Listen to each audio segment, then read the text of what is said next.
É o seguinte, eu vou aproveitar esse teu superchat para já trazer a primeira informação do dia.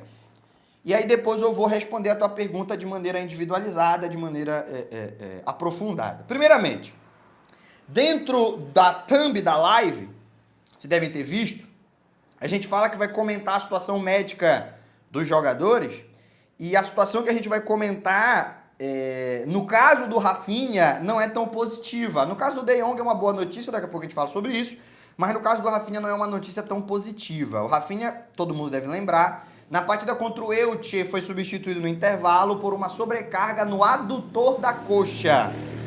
O adutor é um músculo chato, é um músculo enjoado, é um músculo que no teu dia a dia pouco você usa, mas que os atletas de alto nível precisam bastante dessa musculatura, que é um tanto quanto frágil. E quando você tem uma sobrecarga ou uma lesão no adutor, não é tão chato quanto no pubis, é a lesão mais enjoada do futebol, a tal da pubalgia, mas é mais chato o período de recuperação do que os outros. É mais imprevisível, é mais complicado de você estabelecer um prazo e cumpri-lo. A chance de uma recaída, caso você não respeite o processo de recuperação, é muito grande. Então é uma decisão chata, é uma lesão chata, perdão. A decisão que o Rafinha, o Hansi Flick e a comissão médica do Barcelona hoje estão avaliando é que mais uma vez ele não jogue. Ele não entra em campo pelo Barcelona na partida de quinta-feira, portanto depois de amanhã, contra o Atlético de Madrid. Estamos fazendo a live na terça à noite, na quinta tarde, horário brasileiro, você teria o jogo entre Barcelona e Atlético de Madrid, e por enquanto a tendência é que o Rafinha não jogue, porque hoje, antevéspera da partida, mais uma vez ele não treinou com normalidade. Ele ficou fazendo exercícios de reforço muscular em separado do grupo.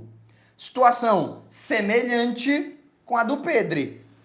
Ambos num processo de reta final da sua recuperação, ambos para reaparecer a qualquer momento, mas ainda sem conseguir treinar com a equipe e, portanto, ambos estão no momento descartados da partida contra o Atlético de Madrid. De hoje para amanhã é possível. E aí essa minha fala vai estar completamente desatualizada, mas no momento ela é a correta. De hoje para amanhã é possível que o Rafinha tenha uma melhora significativa, consiga fazer o treino completo e seja pelo menos uma opção para a segunda etapa. Para titular hoje é muito difícil que a gente tenha ele como opção realista para o Hansi Flick. Mas no momento o mais provável é que seja mais uma partida em que o Hansi Flick não possa contar com um dos seus jogadores mais decisivos e mais importantes no aspecto tático, como é o caso do Rafinha.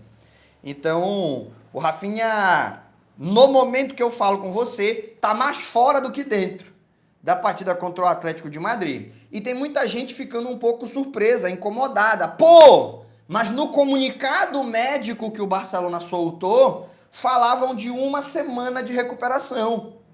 Uma semana de recuperação foi sábado passado. Daria para ele ter jogado, ou pelo menos entrado na convocatória, até contra o Mallorca. Se não fosse para jogar contra o Mallorca por precaução, com certeza estaria à disposição contra o Atlético de Madrid. E foi o que foi amplamente noticiado. E é o que o comunicado médico do Barcelona dava a entender. Que de certeza ele perderia a partida contra o Albacete, era dúvida contra o Mallorca e era certeza, era garantido na partida contra o Atlético de Madrid, na ida de semifinais da Copa do Rei, que na época do comunicado a gente não sabia quem seria o adversário, porque ainda não tinha ocorrido o sorteio, mas da feita que a gente soube o adversário, a gente imaginou, para esse jogo aqui o Rafinha aparece.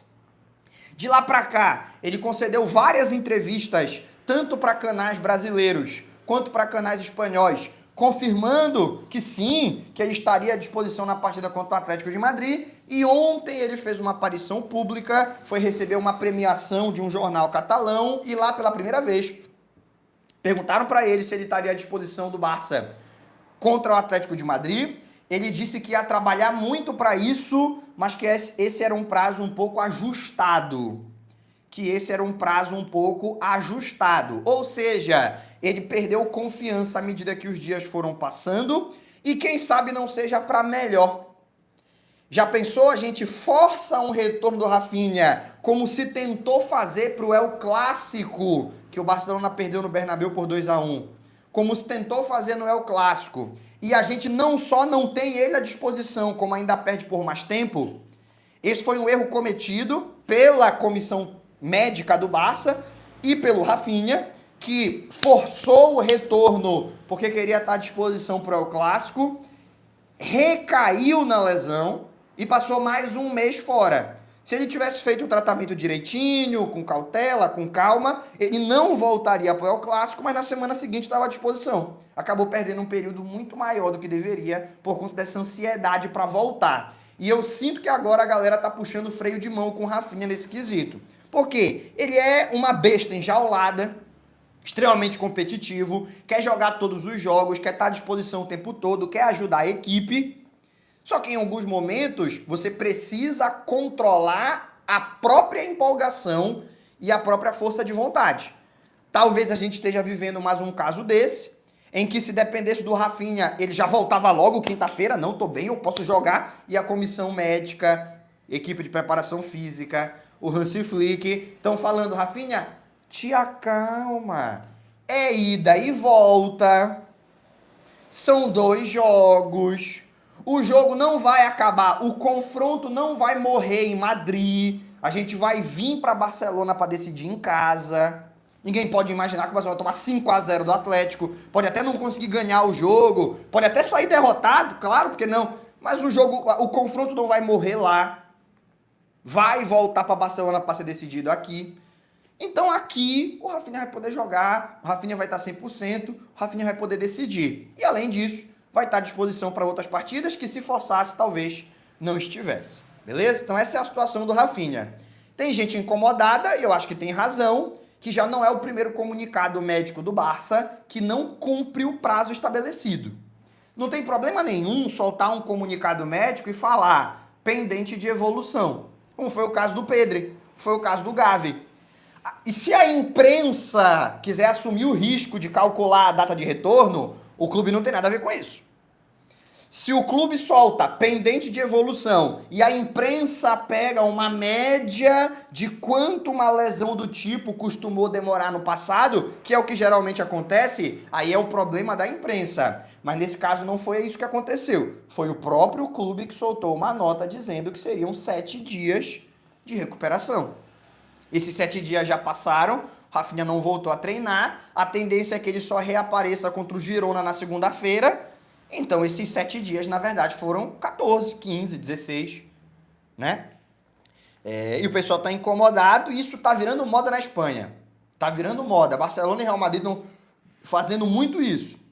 No caso do Arnold, quando o Arnold lesionou, o Arnold está mais de 2 meses fora. E quando o Arnold lesionou, se tratou como uma lesão simples de 3 a 4 semanas para retornar. Foi de 8 a 10. E se tratou ali como de 3 a 4. O Bellingham se lesionou 3 a 4 semanas. Só que hoje estão saindo informes na imprensa de que talvez ele fique fora por também 2 meses. O Rüdiger, quando se lesiona, é tratado como algo menor. Há quanto tempo o Rüdiger não joga?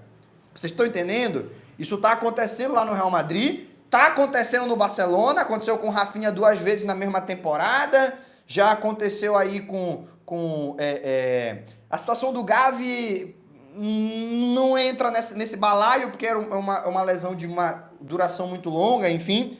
Então isso está acontecendo muito na Espanha. Está acabando, como gostaria de dizer o nosso queridíssimo Cristiano Ronaldo, os comunicados médicos estão ficando sem credibilidade, pá. Os comunicados médicos estão ficando sem credibilidade. Porque os caras vão lá não, 7 dias é 15. Não, 3 semanas é 8. Ou então o contrário, é 8 semanas, o cara recupera em 4. Então, porra, se tu não consegue prever, não fala. Deixa que o tempo passe e a gente vai descobrindo à medida que o cara for evoluindo. Quando ele voltar a treinar, a gente anuncia e assim a gente acompanha. Beleza?